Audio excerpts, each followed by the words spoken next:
4000 പേരെ ടാർഗറ്റ് നടത്തിയിട്ടുള്ള ഈ പരിപാടിയിൽ എത്ര പേർ പങ്കെടുത്തു എന്ന് നോക്കണം. വിശ്വാസികൾ നിങ്ങൾ അംഗീകരിച്ചോ നോക്കണം. പിണറായി സ്വാമിയെയും വാസവൻ സ്വാമിയെ കണ്ടിട്ടല്ല 22 ലക്ഷത്തോളം 30 ലക്ഷത്തോളം ഒക്കെ ആളുകൾ നിരവധി കാലങ്ങളായിട്ട് ശബരിമലയിൽ കൊല്ലാകൊല്ലം വന്നിരുന്ന യാഥാർത്ഥ്യം നിങ്ങൾ മനസ്സിലാക്കണം. ശ്രീ ഉല്ലാസ് ബാബു, ഇപ്പോൾ 14,000 ആളുകൾ പങ്കെടുക്കുന്ന ഒരു പരിപാടി, സ്പോൺസർഷിപ്പിലൂടെ പണം കണ്ടെത്തുന്നു തുടങ്ങിയ കാര്യങ്ങളൊക്കെയാണ് സർക്കാർ ഒരു ഘട്ടത്തിൽ വിശദീകരിക്കാൻ ശ്രമിച്ചത്.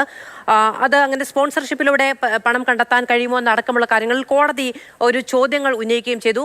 ആഗോള അയ്യപ്പ സംഗമവുമായി ബന്ധപ്പെട്ടതിന്റെ നടത്തിപ്പ്, അതിന്റെ ഭരണപരമായ കാര്യങ്ങൾ, സാമ്പത്തികപരമായ കാര്യങ്ങൾ, ഇതൊക്കെ സർക്കാരിന് ഒരു വിശദീകരണം പ്രതീക്ഷിക്കുന്നുണ്ടോ? ഞാൻ ചോദിക്കട്ടെ മാധു, നമുക്കെല്ലാവർക്കും അറിയാനുള്ള അവകാശമുണ്ടല്ലോ.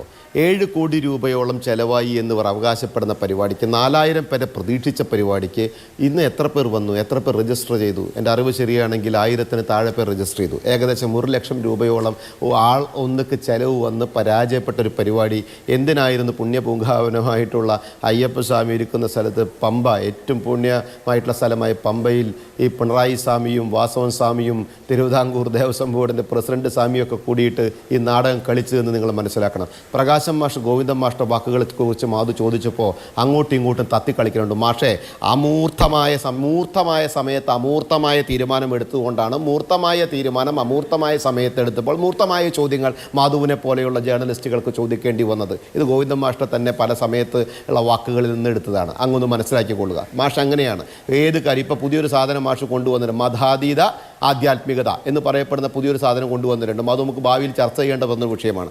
നിങ്ങളൊരു കാര്യം മനസ്സിലാക്കേണ്ടത്, നവോത്ഥാനം അതിൽ കെട്ടിയവരാണ് നിങ്ങൾ, അയ്യപ്പനെതിരെ ചർച്ച ചെയ്തവരാണ് നിങ്ങൾ. എന്തിൻ്റെ അടിസ്ഥാനത്തിലാണ് അയ്യപ്പസ്വാമി നിങ്ങൾ അംഗീകരിച്ചോ? ദേവീ ദേവങ്ങൾ നിങ്ങൾ അംഗീകരിച്ചോ? ആചാരാനുഷ്ഠാനങ്ങൾ അംഗീകരിച്ചോ? പിന്നെ ക്ഷേത്രങ്ങൾ, RSSകൾ ക്ഷേത്രങ്ങൾ കൈകാര്യം ചെയ്യുന്നു, ക്ഷേത്രങ്ങളെ നശിപ്പിക്കാൻ ശ്രമിക്കുന്നു എന്ന് പറഞ്ഞ പ്രകാശം മാഷേ, 1921-ലും 1959-ലും ഒക്കെ തിരുവിതാംകൂർ മേഖലയിലും മലബാർ മേഖലയിലും ഒക്കെ EMSൻ്റെ നേതൃത്വത്തിൽ നിരവധി സംവിധാനങ്ങൾ ഉണ്ടാക്കി നിങ്ങൾ പല വിഷയങ്ങൾ നടക്കുന്ന സമയത്ത്, ഈവൻ മാപ്പിള ലേഖല അടക്കമുള്ള സമയത്ത് ഹിന്ദു വോട്ടുകളെ ഷിഫ്റ്റ് ചെയ്യാൻ വേണ്ടി നിങ്ങളെടുത്ത തീരുമാനങ്ങളൊക്കെ വളരെ കൃത്യമായിട്ട് നമുക്കെല്ലാവർക്കും അറിയാമല്ലോ. ആ കൺസോൾട്ടേറ്റ് ചെയ്ത് ഏത് ശൈലിയാണെന്ന് നമുക്കെല്ലാവർക്കും അറിയാമല്ലോ. മാധു ഒരു കാര്യം മനസ്സിലാക്കണം, സ്വാതന്ത്ര്യത്തിന് മുൻപാണ്. അന്ന് ഹിന്ദു വോട്ടുകളെ എങ്ങനെയാണ് CPM കേന്ദ്രീകരിക്കുന്നത്? EMS അല്ല, ഞാൻ പറഞ്ഞുതരാം, കൃത്യമായിട്ട് പറഞ്ഞുതരാം. ആ കാലഘട്ടം മുതൽ അവിടുത്തെ കൺസോളിഡേഷൻ ഉണ്ടാക്കുന്ന പ്രവർത്തനങ്ങളിൽ ഇടപെടുകയും അന്നുണ്ടായിട്ടുള്ള പ്രയാസങ്ങളെ പിന്നീട് കുത്തിപ്പൊന്തിച്ച് ഇവർ നടത്തിയിട്ടുള്ള പ്രവർത്തനത്തിൻ്റെ ചരിത്രം പറിച്ചു നോക്കണമെന്നാണ് പറഞ്ഞത്. ഇവിടെ തിരുവിതാംകൂറിലെ 52 കാലഘട്ടം മുതൽ ഇവർ നടത്തിയ പ്രവർത്തനവുമാണ് ഞാൻ പറഞ്ഞു വന്നത്. ഒരു കാര്യം കൂടി പറഞ്ഞോട്ടെ മാധു, നാട്ടുംപുറ ക്ഷേത്രങ്ങൾ എന്ന് പറയും, ചെറിയ ചെറിയ ക്ഷേത്രങ്ങൾ. ഈ ചെറിയ ക്ഷേത്രങ്ങൾ, ഇവർ വലിയ രാഷ്ട്രീയം പറയുന്ന ആളുകളല്ലേ, ഇവർക്ക് ക്ഷേത്രവിശ്വാസം ഇല്ലാത്തവർ, ഒരു ക്ഷേത്രങ്ങൾ രാഷ്ട്രീയം കളിക്കാറില്ല എന്നല്ല.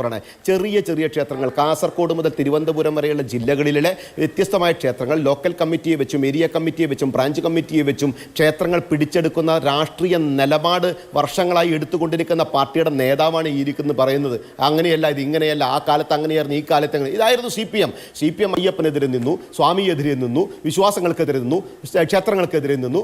ഇപ്പതേ അത് അനുകൂലിച്ചുകൊണ്ട് സംസാരിക്കുന്നു, അതിനെ ന്യായീകരിക്കുന്നു. അത് കാലഘട്ടമായി CPM കൊണ്ട് നടക്കുന്ന രാഷ്ട്രീയമാണ്. നിങ്ങളൊരു കാര്യം മനസ്സിലാക്കേണ്ടത്, പിണറായി വിജയൻ കണ്ട പണിക്കർ പറഞ്ഞു കൊടുത്തതിൻ്റെ അടിസ്ഥാനത്തിൽ വിളിച്ചു ചൊല്ലി പ്രായശ്ചിത്തം ഇന്ന് കേരളത്തിൽ നടന്നുവെന്നാണ്. ഞാൻ ചോദിച്ചോട്ടെ, നിങ്ങൾ ഇൻകിലാബ് സിന്ധാബ വിളിച്ച് നിങ്ങളും തത്വമസിയെക്കുറിച്ച് പറഞ്ഞല്ലോ, പിണറായി സ്വാമി ഇന്ന് വളരെ ഭഗവത്ഗീതയെക്കുറിച്ച് പ്രസംഗത്തിന് വേണ്ടിയെങ്കിലും പഠിച്ചല്ലോ, നല്ല കാര്യം. അദ്ദേഹത്തിന് അങ്ങനെ ഒരു കാര്യമൊക്കെ ഇവിടെ ഉണ്ടെന്നും അതിലൊരുപാട് നല്ല കാര്യങ്ങളുണ്ട് എന്നും അതിലൊരുപാട് സന്ദേശം കൊടുക്കാനുണ്ടെന്നൊക്കെ പഠിക്കട്ടെ.